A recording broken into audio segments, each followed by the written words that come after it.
Okay, so you've decided you want a little bit more help understanding what hip hop does to foster life's meaning.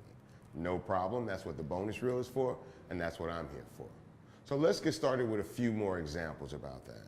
And we're gonna stay focused on examples in rap music. So let's talk about how lyrics explicitly raise the question of life's meaning. And we can do that with my own music. Earlier in the lesson, we talked about the song High Life, but we can delve deeper into the lyrics right now, specifically the first two opening bars of my verse in High Life. On that verse, I state you only have one life to live. That's all they give you to do it. You can bullshit your way through it or stay true. Now, at that point, I was going through a very difficult time in life. Because of the fact that I felt I had no one or nothing to be responsible for, I wasn't being responsible at all. I was living very reckless and very careless with my life. And I didn't really understand that everything that I was doing not only affected me, but affected other people around me. And that all these different actions or things that I was doing and getting into would be all that was left for people to remember me by. I had to take a deep look at myself and realize that if I wanted to be looked at in a real way, I'd have to start living in a real way. It was at that moment where myself and Pimp C decided that we had much more bigger things to live for and that we had to start carrying ourselves in a different way. Not only as artists, but as people. For ourselves, but also the people that looked up to us and the people that had love for us. Now let's talk about popular themes within rap music that include some of the same themes that are present within traditional religion. Now in this sense, we'll talk about the artist Kanye West, which of course we'll be talking about a lot throughout the course of these lessons. Now Kanye West has a song called Power, and we don't even have to delve deeply into the lyrics of Power. We can look simply at the chorus or the refrain in the song. No one man should have all this power. Now this is something that you don't normally hear from entertainers because most people get into entertainment for that power. There is a dynamic that lives between the person standing on the stage looking down amongst all the different people or followers that have come to see him perform.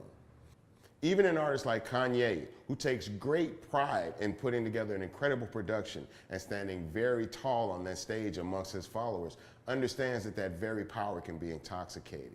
And this very idea of power that the entertainer has over the crowd is very close to the idea of idolatry that we talk about within Christianity. It's very important that people understand the dynamic between the entertainer and those that come to be entertained, because there's a very thin line between people that come to follow you and people that can literally come to worship you. Word to Lil B. So now let's talk about how the conversations and insights of fans of hip hop culture can suggest this very function. We can look back at how earlier in the lesson I talked about the Free Pimp C movement. Well, there was also another movement that came out during that time, and that movement was UGK for Life. Now, how did UGK for Life come into fruition?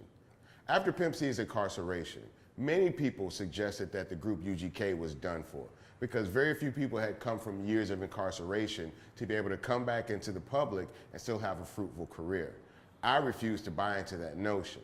So for me, it was frustrating that people were assuming that UGK was over and that Pimp C's incarceration meant the end of the group. I refused to buy into it. And so I came up with the notion of saying UGK for life in every verse or every interview that I was doing at the time. This let people know everything they needed to know about the relationship with myself and Pimp C, not only as individuals, but as a group. I sought to let people know that the connection between him and myself was still there, so that the connection that the listener had made between themselves and UGK was still intact and that we hadn't gone through all this trouble for nothing. UGK for Life as a following still lives and exists today. Okay, so with today's session, as well as this bonus reel, we've given you guys a few examples that take you a little bit deeper into today's topic. But for some of you out there, it still may not be enough. No problem. Take a look at the additional readings. Make sure you take advantage of the assignments, as well as the teaching assistant shout out. It's going to give you even more information. Thanks for joining us. We'll see you guys on the next session. Peace out.